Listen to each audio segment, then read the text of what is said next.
Are you thinking about moving to Colorado Springs, but you want to be away from the hustle and bustle? Well, I'm going to boil it down to the top 5 areas, or at least 5 of the top areas that people are moving to in Colorado Springs, that we've helped a bunch of people move to in Colorado Springs. Make sure you stick around for the last one, because it's kind of a sneaky one that a lot of people don't think about. So before we jump into it, I just want to take a minute, remind everyone, on this channel, this is where we talk about where to live, work, eat, play, all right here in the Colorado Springs and Pikes Peak region. So if you're thinking about making a move here, definitely reach out to us, definitely give us a call. We'd love to be able to help you out, send you a relocation packet, and just answer any and all the questions for you. So without further ado, let's jump right into it. So first area we're going to be talking about is Monument. So it's probably about a 15-minute drive north of Colorado Springs. It's a town of about 11,000 people or so. Really cute, quaint, small little town up there. It's definitely very family kind of oriented. There's a small downtown, so there's like plenty of little local shops, a couple of cafes, a couple of local restaurants, things like that. You can find your fair share of chain restaurants all up and down the I-25 corridor, because I-25 kind of bisects Monument on the north end. But great little area up there, and lots of people are moving further and further north up there. And one of the biggest reasons why is for the school district up there. School district is D38, or the Lewis Palmer School District. You have a couple of elementary schools, couple of middle schools that feed into 2 high schools. It's going to be Lewis Palmer and Palmer Ridge. It's honestly consistently voted one of the best school districts in the Pikes Peak region, and it's one of the top in the state too. And that's according to niche.com. It's not according to me or any sort of personal opinion or like that. It's just consistently voted one of the best school districts up there. The other thing people love about Monument, it's a really short, quick commute up there to Denver. It's maybe 45, 50 minutes up to like city center. So you can be in, South Denver and maybe closer to like 35, 40 minutes, something like that. So it's really not a bad commute at all. So people love that I guess convenience of being, closer to a smaller town, still having everything you need, but plenty close enough to Denver. Now, what you are going to see in terms of homes is that definitely reflects in pricing on the homes. The median list price and median sold price, you're really kind of pushing around $750 almost at this point. It's kind of hard to get into the Monument area for a sizable home. And that's single family detached. So for a sizable home for really less than kind of that 700 number. Now, it's not impossible, but that's really what you should expect a lot of the time when you go up there. A couple other things that people love about Monument. Like I said, it's close to Denver. You got a great school district up there, things like that. But it's a little bit more of a quieter town. Like I said, it's bisected by I-25. So once you get away from sort of the I-25 corridor, it really is like a lot of subdivisions. There's a lot of tree lots, at least on the east side. Some of the views can be fantastic because you are, going up there in elevation. I think Monument Hill is somewhere around 7,200 feet. So all throughout the town of Monument going north, you're going up in elevation. So you get some fantastic Pikes Peak and Front Range views depending on where you're at up there. The weather can be a little bit crazy. This is something that I feel like would be a downside. Since you're on what's called the Palmer Divide, it's a big ridge that makes up Monument Hill and then continues kind of out into Black Forest, running from west to east. You get some crazy weather patterns that kind of roll in over there. So in the wintertime, you're definitely going to be dealing with a lot more snow than what we would typically deal with down here in Colorado Springs.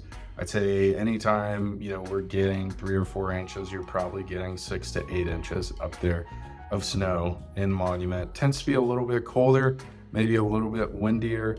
So really not too extreme, but it does make a difference at the end of the day, and it's something to be aware of. So what is there really to do in Monument? There's plenty to do up there. One of my favorite golf courses in the area is up there. It's King's Deer. It's a link style course.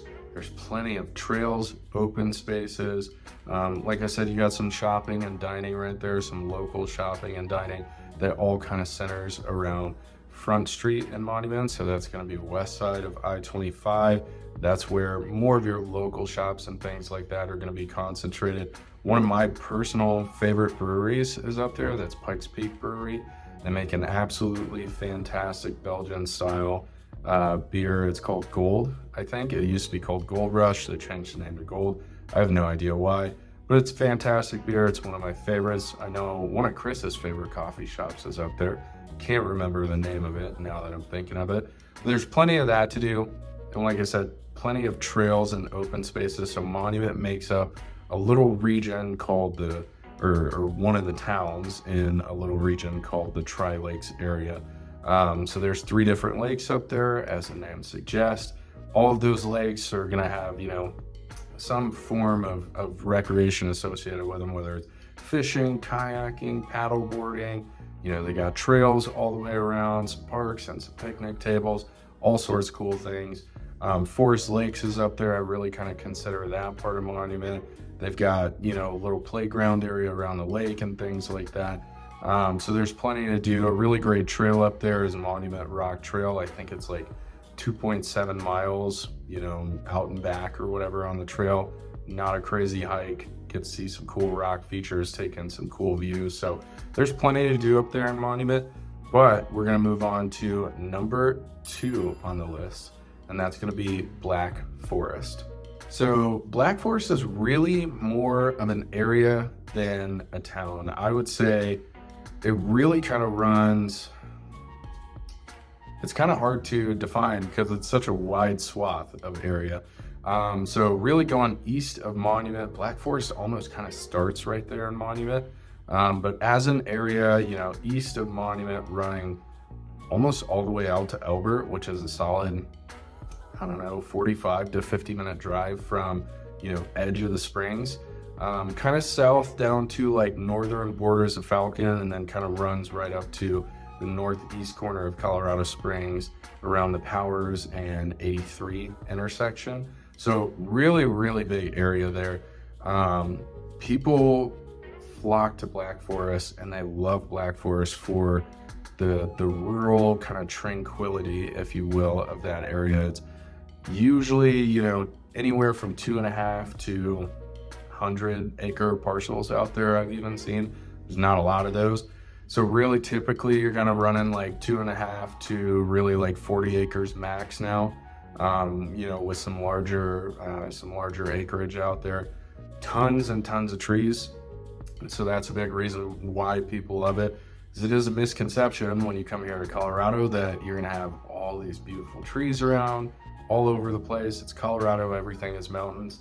That is not the case. When you get to Colorado Springs, trees and things like that really don't start existing. At least mature trees don't really start showing up until you're kind of more in the middle of town, with the exception of Black Forest. So that's a big reason why people love that so much, and a big reason why tree lots up there get to be so expensive. So it is, honestly, it's really hard to find something in Black Forest, like for a developed lot, developed acreage, for less than kind of the 7-figure mark. I've seen high 6s, like really high 8s to low 9s.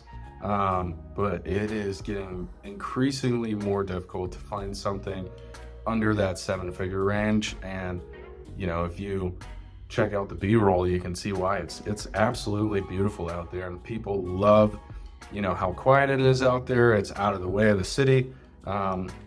And that's really why kind of people, flock to that area, but it's a very expensive area. In terms of schools, what we're really talking about out there, Black Forest kind of covers a few different districts that you could kind of have your pick from. There's a few kind of elementary schools in the Black Forest area, kind of Black Forest proper.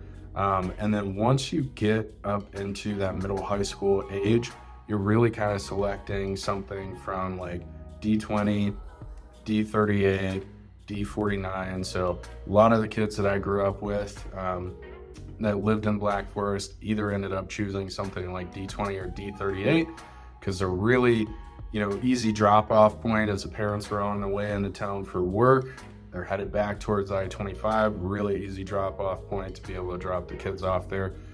So those are probably going to be more of your two likely choices when it comes to school districts out there. What is there to do in Black Forest? Well, like I said, it really is more of a rural area, so there's not a ton to do as far as like hiking and all the typical Colorado outdoor stuff that's right there in the local area, but you still get a good mix of some of that. So you still have Black Forest Regional Park, Fox Run Park, the Pineries open space, there's Section 16 Trailhead. I used to go and run that every now and then. If you can believe that I used to run every now and then, I did. I used to live right down the road from Section 16 Trailhead for a little bit during college and a roommate situation with a bunch of guys in the house. Used to go out there and run all the time, and people take their horses out there, all sorts of stuff like that. But really the parks and open spaces are going to be like some of your biggest kind of outdoor things that you can do out there.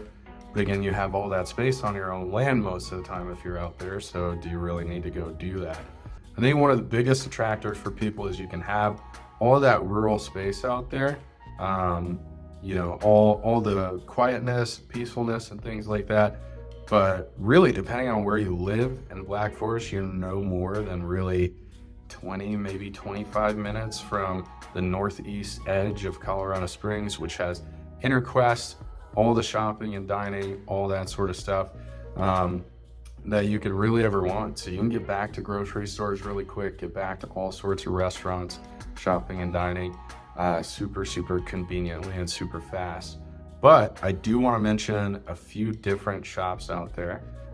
So Black Forest has one of my favorite pizzerias in town. That's Black Forest Pies and Grinders. Absolutely love that place. It's delicious pizza. If you're ever out there, you definitely got to try it. Another great brewery in the area is Black Forest Brewery. Really good little German brewery right there.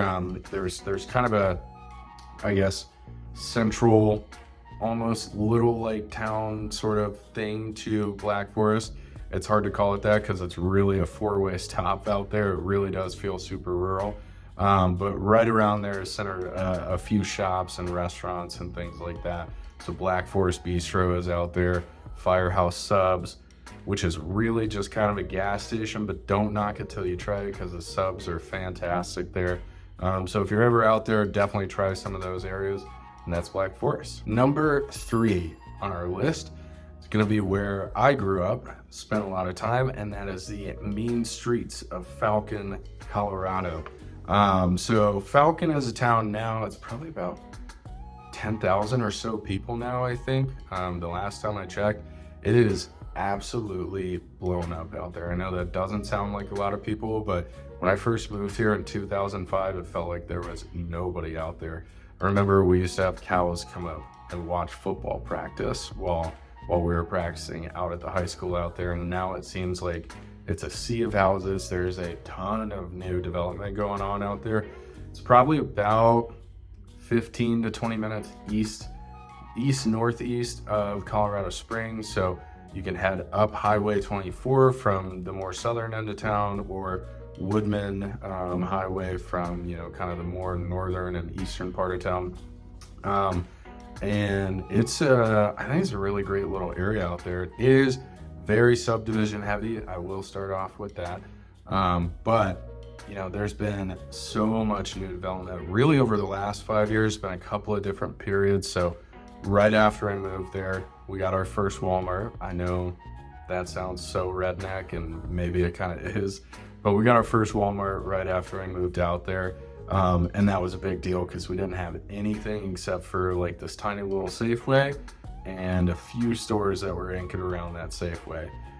Now you've got all the shopping and dining you could really want around there. You've got Walmart, you've got a super version of King Soopers that's going in out there, a mega King Soopers, if you will, which those are actually pretty cool. If you know anything about King Soopers, then you know. We just got a Slim Chickens out there, a Panda Express. I know this sounds really chain heavy. A Dutch Bros. We're getting a few other things out there. There's like a ton of that development going on. But then in recent years, up around Meridian Ranch, they developed the Meridian Ranch shops, and that is full of some great local eateries in there. So you've got Bon Sushi, you've got a Badass Hawaiian Coffee in there, Nana's Kitchen, Omelets, etc. Jack's Brewery, which is a fantastic local brewery out there, making great beers. The Purple Toad Social Tap House. You've got all sorts of stuff out there. You got Antler Creek Golf Course that's set right in the middle of Meridian Ranch. So some great little areas out there for, kind of dining and entertainment and things like that. So it's definitely not as boring as it used to be. The housing options, this used to definitely be an area where you could kind of get more bang for your buck, but I feel like in recent years that's kind of gone away as people have kind of discovered Falcon and discovered, at least for a time being, that you could really go out there and get more bang for your buck. Now that Meridian Ranch, which is a big subdivision out there, has grown so much and is continuing to develop more and more, you're really seeing homes kind of in the low to mid fives on a median clip. And being out there, being so far east, you can get a lot of acreage. It's usually not going to be treed, and usually the prices are going up at that point because you might be talking about horse properties and things like that. So it used to be an area where you could really get some bang for your buck, but not as much anymore. Also, Falcon, at least to me personally, and at least back then when I was growing up there, kind of anchored the D49 school district.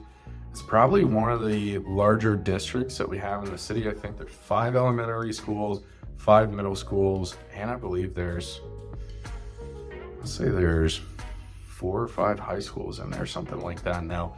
I know you have Falcon High School, which is where I went to, Sand Creek, Vista Ridge. I know Banning Lewis has a high school. I'm trying to think, I feel like there might be one other. But it's a massive school district out there. So if school choice is your thing, if you haven't checked out the school choice video yet, by the way, make sure to go to the channel page. Francis did a great video on school choice.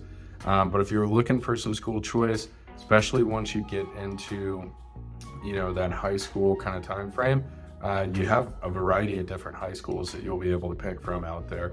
And you can really send your kiddo to any district if you want to. All that to just say, like right there within D49 for ease of access, you have several different options right there. So that's Falcon, Colorado. All right, number 4 on the list. This is definitely one that people do tend to sleep on for a couple of different reasons. It's a little bit down there. It's a little bit of a reach on the southern end of Colorado Springs, and that is Fountain, Colorado.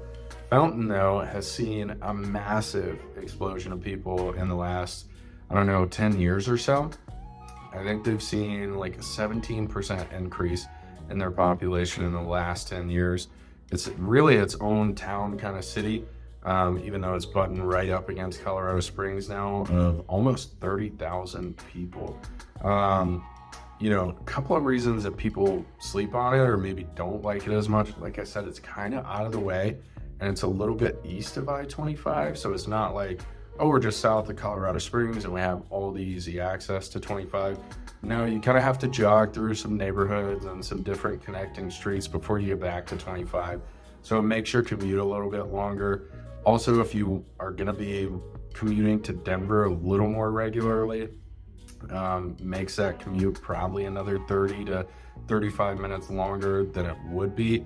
A lot of people have honestly, I would say misconception that it's a town just for military people only.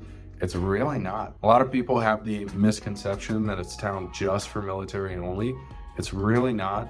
There's a ton of new development that's going on down there. There's Lorson Ranch, Ventana, a couple other just beautiful neighborhoods that are down there in that area that are experiencing this boom of building that's going on by a few different builders down there in the area. And something that people just don't realize is that is the area where you can really go get some bang for your buck.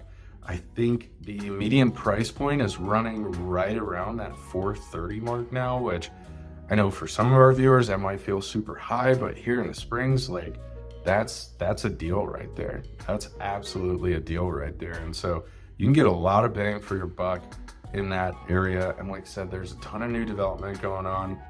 There are a lot of chain restaurants down there, so it's not as many local shops, but if you know where to look in the older part of Fountain, you're gonna find some really cool local shops down there. So I know Western Omelet, a local restaurant here, just opened up a second location down there. Taco Salsa opened up a second location down there. Old Town Cafe and Coffee has a location down there. There's a few other things down there. They're old part of town. It is a little old, like I said, but they have some really, really cool stuff down there. And then one of my favorites, every time I'm doing showing, I always run down there and grab kolaches from Shipley's Donuts. I think it's the only one that we have in the Springs. It's the only one I've ever seen. But every time I'm doing showings down there or a listing appointment, I'm stopping at Shipley's. I'm getting kolaches, some donuts, maybe some coffee. It's fantastic. And like I said, it's just an area that a lot of people sleep on, unfortunately. You can get such great bang for your buck. You know, some other things to do in the area. It does have, you know, not the closest access to I-25, but you are on that southern end. So if you're getting out of town for the weekend, you want to go enjoy some camping, get out of southern or get down into southern Colorado, it's a really quick little jog over there, probably 10 minutes or something like that from the east side of Fountain, and you can be right out of Colorado Springs. You are super close to the Broadmoor World Arena and I guess the Southgate shopping sort of area with Tinseltown theaters and things like that over there. You're pretty close to all that stuff. And you're probably maybe only 15 to 20 minutes from downtown Colorado Springs, so really not too bad at all. It is Fountain Fort Carson School District, District 8. I've heard great things about the school district. I don't have a lot of personal experience with it, but you do have a couple elementary schools, a couple middle schools, and one big high school down there. So definitely worth checking out if you're considering moving to Colorado Springs. You want some bang for your buck, you don't mind a longer drive, it can be a great area. All right, the last one on our list. Like I mentioned, it's a sleeper. A lot of people don't think about it. And I think it's because maybe a lot of people, at least coming from outside the area, just don't realize that it exists and it's available right here in town, or right here outside of town. So number 5 on the list is Woodland Park. Super, super cool little mountain town just up Highway 24 and Ute Pass. It's probably about a 30-minute drive from downtown Colorado Springs. One of our colleagues in the office lives up there in Woodland Park now. It's been his goal to get up there for like 3 or 4 years. He absolutely loves it.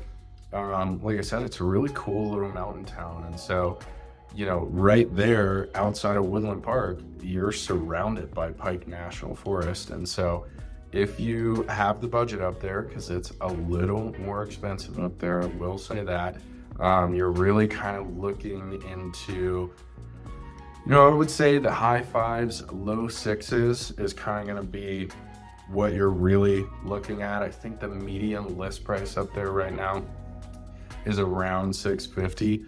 If you have the budget for up there, it can be a really, really cool way to experience mountain living, literally 30 minutes from downtown Colorado Springs. So if you're working in the Springs, really not a bad commute at all. What's the weather like up there? Well, wintertime is real up there, I'll put it that way. You know, here in the Springs, you at least get some days that are really into the 40s, 50s, maybe even low 60s sometimes. The snow goes away within 2 or 3 days most of the time after a snowstorm.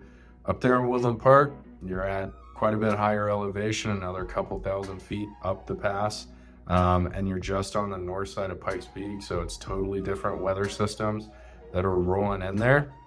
So wintertime is real. You're getting a lot more snow, it's a lot colder, winter sticks around a little bit longer, but if you're truly looking for that mountain experience, it can be fantastic.